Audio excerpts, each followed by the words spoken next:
தனித்தமிழ் இயக்க தந்தை, தனிப்பெரும் தமிழ் மாமலை மறைமலை அடிகள் 150வது ஆண்டு நிறைவு மங்கள பெருவிழாவிற்கு தலைமையேற்று சிறப்புரை நல்கிய தமிழ் காதலர், தமிழ் பித்தர், எங்கள் நெஞ்சிற்கினிய கல்விக்கோ முனைவர் வேந்தர் ஐயா அவர்களுக்கும், சிறப்பானது ஒரு வரவேற்புரை நல்கிய மறைமலையடிகள் கல்வி அறக்கட்டளையினுடைய நிறுவன தலைவர் சகோதரர் மறைத்தது தாயுமானவன் அவர்களுக்கும், தமிழ் இயக்கத்தின் செயலாளர் சுகுமார் ஐயா அவர்களுக்கும், தமிழ் இயக்கத்தினுடைய பொதுச் செயலாளர் கவியருவி அப்துல் காதர் அவர்களுக்கும், மறுமலர்ச்சி திராவிட முன்னேற்ற கழகத்தின் பொதுச் செயலாளரும் பேச்சாளர்களுக்கெல்லாம் பிடித்த பேச்சாளருமான பேச்சு பரம்பரையினுடைய பிதாமகன், நாடாளுமன்ற புலி, அண்ணன் புரட்சி புயல் வைகோ அவர்களுக்கும் தமிழ் வணக்கத்தை சொல்லி, அரகம் மட்டுமல்ல நெஞ்சம் நிறைவும் கூடியிருக்கக்கூடிய தமிழ் காதலர்களுக்கும், மறைமலை அடிகளாரினுடைய உற்றாருக்கும் உறவினர்களுக்கும் அன்பர்களுக்கும் நண்பர்களுக்கும் வாழ்த்துறை நல்க வருகை தந்திருக்கக்கூடிய முன்னை துணைவேந்தர் ராசேந்திரன் ஐயா அவர்களுக்கும், தமிழியக்க துணைத் தலைவர் ஜெயமோகன் அவர்களுக்கும், வள்ளுவன் பள்ளி சுவிட்சர்லாந்தில் இருந்து கடல் கடந்தும் தமிழ் சேவை செய்து கொண்டிருக்கக்கூடிய பூநகரியான் பொன்னம்பலம் முருகவேல் ஐயா அவர்களுக்கும், உலகத்தமிழ் ஆராய்ச்சி மன்றத்தின் செயலாளர் ஞானசேகரன் தர்மன் ஐயா அவர்களுக்கும், அனைத்துலக தமிழ் பேரவை தலைவர் கனடாவில் இருந்து வந்திருக்கக்கூடிய அன்பு சகோதரர் திரு நிர்மல் விநாயகமூர்த்தி அவர்களுக்கும், உலகத்தமிழ் ஆராய்ச்சி மன்றத்தின் ஒருங்கிணைப்பாளர் மோசஸ் மைக்கேல் பாரடே அவர்களுக்கும், திரைப்பட தயாரிப்பாளர் சகோதரி வரலட்சுமி, ஊடக ஒருங்கிணைப்பாளர் அருள் செல்வன், ஊடகவியலாளர்கள், உற்றார், நண்பர், அன்பர், தேவனைய பாவாணர் நூலகத்தினுடைய அதிகாரிகள், வாசகர்கள், உங்கள் அத்துணை பேருக்கும் அமைச்சர் அல்ல சகோதரன் ராஜ்மோகனினுடைய அன்பு தமிழ் வணக்கத்தை காணிக்கையாக்கி, பல்லாவரம் என்ற ஒரு ஊர், பள்ளிக்கூடம் செல்லும் வயதில் அந்த சிறுவனுக்கு எதன் மீதும் பெரிய பற்றில்லை. ஒரு குழந்தை பேசும், ஒரு குழந்தை பாடும், ஒரு குழந்தை ஓடும். அந்த குழந்தை பேசாது, பாடாது, படிக்காது. ஆங்கிலத்தில் ஸ்லோ லேர்னர் என்று சொல்வார்கள். அந்த குழந்தை மெல்ல கற்கும் குழந்தை. மற்ற மாணவர்கள் ஒரு வாரத்தில் ஒரு பாடத்தை படித்துவிட்டால் அந்த பாடத்தை படிக்க அந்த குழந்தைக்கு 1 மாதம் 2 மாதம் ஆகும்.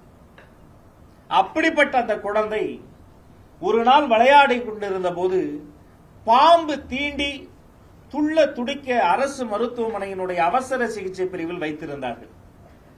பெரும்பாடுபட்ட அந்த குழந்தையை காப்பாற்றினார்கள். அந்த பாம்பு தீண்டல் சம்பவத்தோடு அந்த குழந்தைக்கு விளையாட்டு மறுக்கப்பட்டது, மைதானம் செல்வது மறுக்கப்பட்டது. என்ன செய்வதென்று தெரியாது தவித்து போன அந்த குழந்தை வேறு வழி இல்லாமல் நடந்தே சென்று தன் வீட்டுக்கு அருகில் இருந்த ஒரு சிறிய நூலகத்தின் உள்ளே சென்றது. அந்த நூலகம் ஐயா அடிகளார் வாழ்ந்த வீட்டையே நூலகமாக மாற்றப்பட்ட அந்த நூலகம். அந்த நூலகத்திற்கு சென்ற அந்த மெல்ல கற்கும் குழந்தையான அந்த சிறுவன் வேறு யாரும் அல்ல, இன்று மாண்புமிகு தமிழ்நாடு பள்ளிக்கல்வித்துறை தமிழ் வளர்ச்சித்துறை அமைச்சராக இந்த ராஜ்மோகன் என்ற சிறுவன் தான் என்பதை கூறிக்கொள்கிறேன். அடிகளார் அவர்களினுடைய வீட்டை பார்க்கிற பொழுது நாங்கள் அந்த காலகட்டம் நெஞ்சில் நிழலாடுகிறது. அது பங்களா, ஒரு அரண்மனை போல இருக்கும். ஓட்டு வேலை வீடுகள் மட்டுமே நிறைந்திருந்த அந்த பல்லாவரத்தில் அவருடைய வீடு மாட மாளிகை போல இருக்கும். திரும்பிய திசையெல்லாம் மரச்செறிவு, தென்றல் தவழும், புத்தக வாசம் காற்றில் கலக்கும்.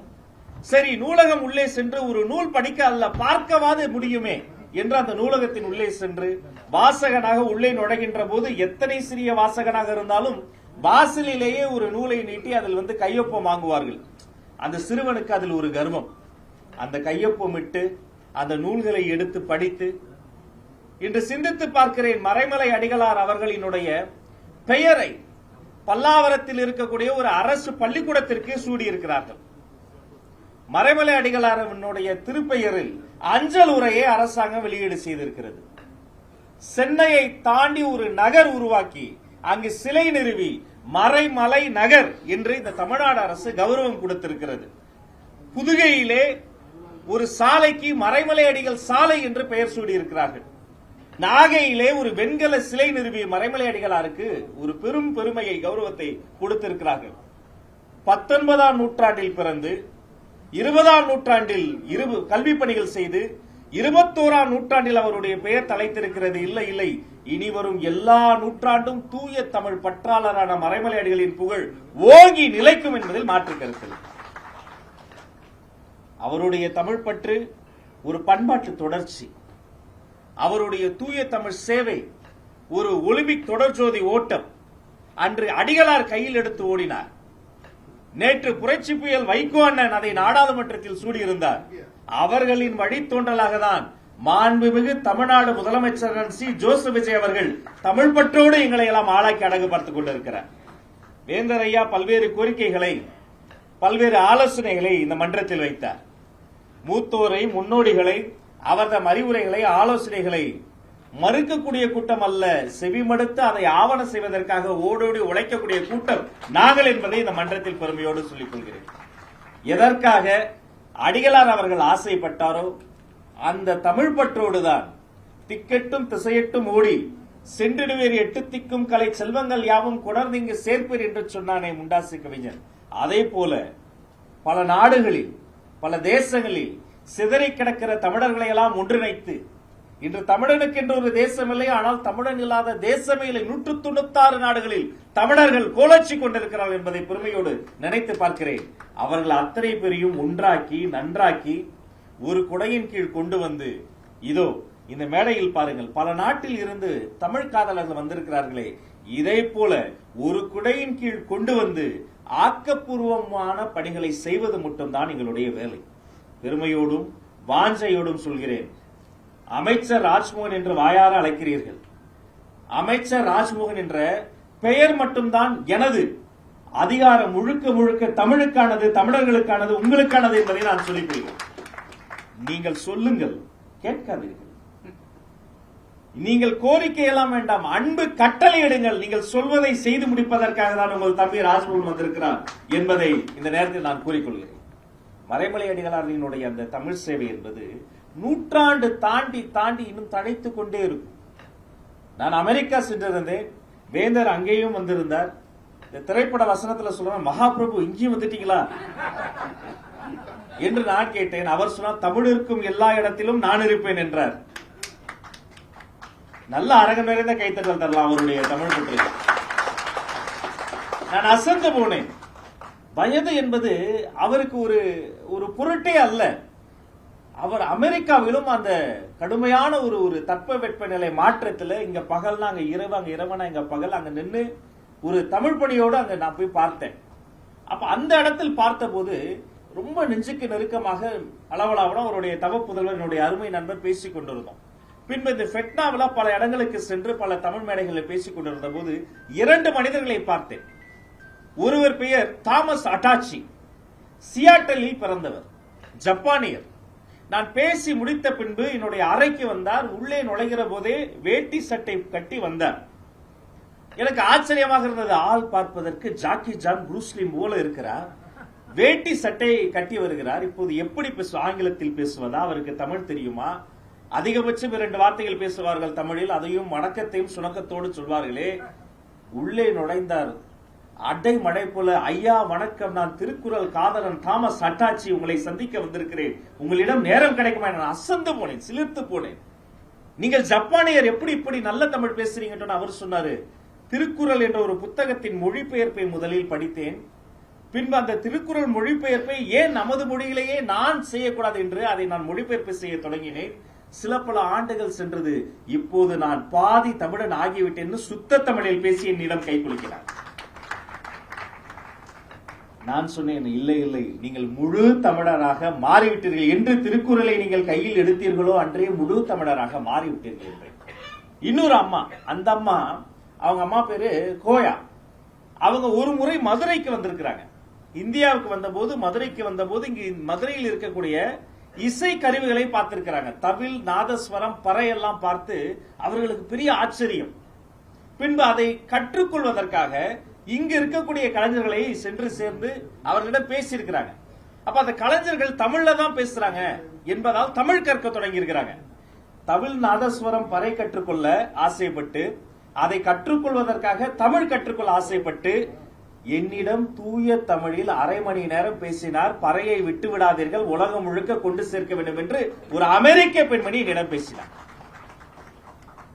அதையெல்லாம் சிந்தித்துக் கொண்டே அண்ணனை சந்தித்ததும் சிந்தித்ததும் என் நெஞ்சில் நிழலாட விமான ஊர்த்தியில் திரும்பி வந்து கொண்டிருந்த போது நான் நினைத்து பார்த்தேன், என்னுடைய உதவியாளர் என்னுடைய அலைபேசியில் அனுப்பியிருந்தார். அந்த மின்னஞ்சலை திறந்து பார்த்தேன். மறைமலை அடிகளாரினுடைய நாளன்று காலையில் அவருடைய இல்லத்திற்கே சென்று மலர் மாலை சூட வேண்டும், மாலையில் நம்முடைய நூலகத்தில் ஒரு விழா இருக்கிறது, பங்கெடுக்க வேண்டும் என்று குறிப்பிட்டிருந்தார். அப்போது நினைத்துக் கொண்டேன், மறைமலை அடிகளார் மறையவில்லை. தாமஸ் அட்டாச்சி மூலமாக, கோயா மூலமாக உலகெங்கும் தமிழ் காதலராக மாறிக்கொண்டிருக்கக்கூடிய ஒவ்வொரு மனிதனின் மூச்சு காற்றிலும் அடிகளார் வாழ்ந்து கொண்டே இருக்கிறார் என்பதை நான் நினைத்துக் கொண்டேன். என் அறைக்கே வந்தார்கள், அழைத்தார்கள். நான் அடுத்த முறை நீங்கள் வரவே வேண்டாம், ஒரு அலைபேசி போதும், ஓடோடி வந்து நிற்பேன், இது கடமை என்று சொன்னேன். கடமை மட்டுமல்ல, இது கடன், நன்றி கடன். அவருக்கு எங்களுடைய தலைமுறை செய்ய வேண்டிய நன்றி கடன். அண்ணன் வைகோ அவர்களுக்கு ஒரு செய்தியை சொல்ல வேண்டும். அவர் எங்களுடைய ஆக சிறந்த பேச்சாளர் என்று ஒரு பட்டியல் போட்டால் அந்த பட்டியலில் இருக்கக்கூடிய முதல் பேச்சாளர் இருப்பார் பாருங்க, அந்த முதல் பேச்சாளருக்கான பல்கலைக்கழகமாக இவர் இருப்பார், பாட புத்தகமாக இருப்பார்.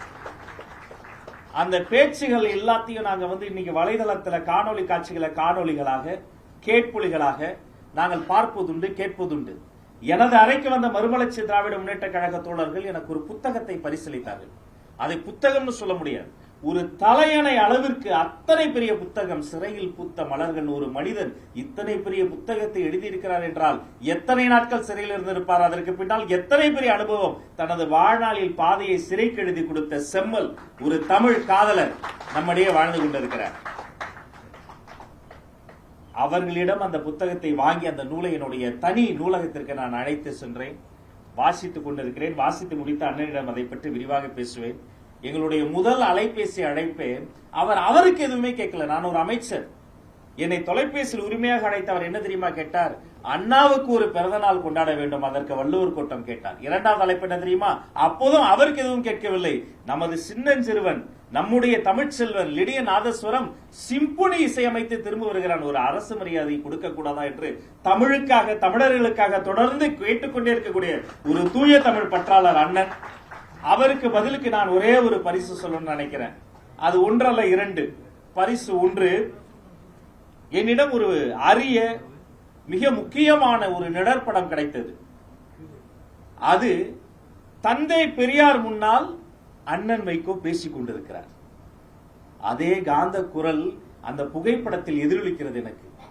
அதே நிலவை போன்ற தெளிவான ஒரு முகம், நிமிர்ந்த ஒரு உருவம், ஒரு சிங்கம் கர்ஜிப்பதை போல நின்று கொண்டிருக்கிறார். தந்தை பெரியார் அந்த சிங்கத்தின் கர்ஜனை ரசித்துக் கொண்டிருக்கிறார். நாங்கள் பெரியாரை பார்த்ததில்லை, பெரியார் முன்னால் பேசியவரை இப்போது பார்த்துக் கொண்டிருக்கிறோம். எங்கள் கொள்கை தலைவர் முன்னால் பேசியவர். இன்னொரு புகைப்படம், அந்த புகைப்படம் தென்னாட்டு பெர்னாட்சா பேரறிஞர் அண்ணா அவர்கள் இருக்கிறார். அண்ணாவுக்கு முன்னால் அண்ணாவின் தம்பியாக அண்ணன் வைகோ பேசிக் கொண்டிருக்கிறார். இந்த இரண்டு புகைப்படங்களையும் பார்த்த பிறகு நான் அந்த தோழர்களிடம் சொன்னேன், உடனடியாக எனது அதிகாரிகளை அழைத்து இந்த புகைப்படத்தை கொடுங்கள். காஞ்சிபுரத்தில் அறிஞர் அண்ணா அவர்களினுடைய பிறந்த வீட்டை ஒரு நினைவு இல்லமாக, ஒரு கலையும் தமிழும் கொஞ்சி விளையாடும் ஒரு காட்சியகமாக வைத்திருக்கிறோமே, இந்த புகைப்படங்களை அண்ணா பிறந்த வீட்டில் நிரந்தரமாக வைப்பதற்காக கட்டளையிடுகிறேன் என்று நான் சொல்லிவிட்டேன். இரண்டாவது, அவருடைய எழுத்து, தமிழ் இலக்கிய சூழலில் அடிகளார் அவர்களினுடைய எழுத்து எத்தனை பெரிய தாக்கத்தை ஏற்படுத்தி இருக்கிறது என்பதற்கு அண்ணன் வைகோ அவர்களினுடைய எழுத்தின் நீட்சி ஒரு சாட்சி. அந்த எழுத்து தொடர்ச்சியாக வந்து கொண்டிருக்கக்கூடிய சங்கொலி இதை போல தமிழ்நாடு முழுக்க இருக்கக்கூடிய அனைத்து நூலகத்திலும் இனி சங்கொலி ஓங்கி ஒலிக்கும் என்பதையும் அவருக்கு இந்த நேரத்தில் நான் சொல்லி, அடிகளாரை குறித்து பேசிக் கொண்டிருப்பதற்கு நாளும் நேரமும் போதாது. அவரை வாழ்த்தி பேச, ஆய்வு செய்து பேச, அற்புதமாக கட்டுரை எழுதி வந்திருக்க ஆய்வாளர்களுக்கும், எனக்காக என்னை முந்தி பேச அனுமதித்த என்னுடைய முன்னோடி அண்ணன் வைகோ அவர்களுக்கு என்னுடைய நேரத்தையும் சேர்த்து வணங்கி கொடுத்து, உங்கள் அத்தனை பேருக்கும் நல்லதே நடக்கட்டும், நலமே சொல்லட்டும் என்று நன்றி பாராட்டி விடைபெற்று செல்கிறேன். நன்றி, வணக்கம்.